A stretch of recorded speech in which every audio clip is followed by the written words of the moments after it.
Tonight, more planned flight cancellations across the country as the government shutdown continues.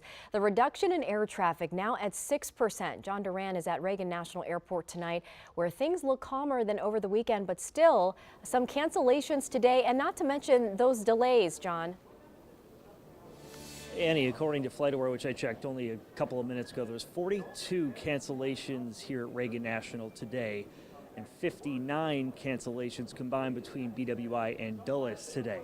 Those numbers expected to increase as the FAA says it's scaling back the number of flights by 10% by the end of the week.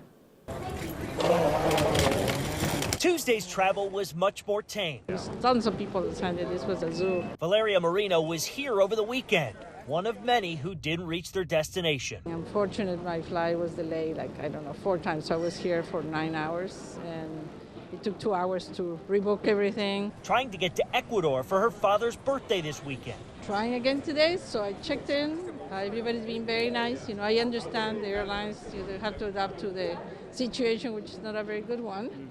And the air flight controllers, what they are trying to do is keep us safe. So what can they do? Tuesday, the FAA says it will decrease 6% of its flights across 40 airports, including the 3 that service DC's metropolitan area. AAA says trouble at major airports across the country could have people choosing rails or highways. We certainly know that there still is some uncertainty, and we know that even if the government reopened tomorrow, there will still be some ripple effects, some trickle-down effects, and that everything will not be right back to normal immediately. AAA will release its holiday travel forecast for Thanksgiving week on Monday, but its data, which is collected over several months, won't take the shutdown into account.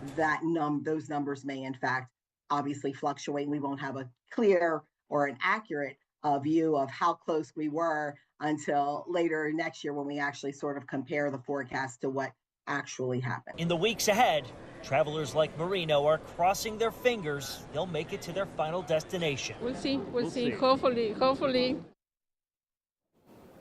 And a happy ending today. I did check. Marino's flight did take off. Hopefully she reaches her final destination. But at Reagan National today, I've noticed far more arriving flights have been affected by delays and cancellations than flights taking off from Reagan National today. We'll keep track of how this week unfolds, Annie. As we know, there will be fewer flights taking off here.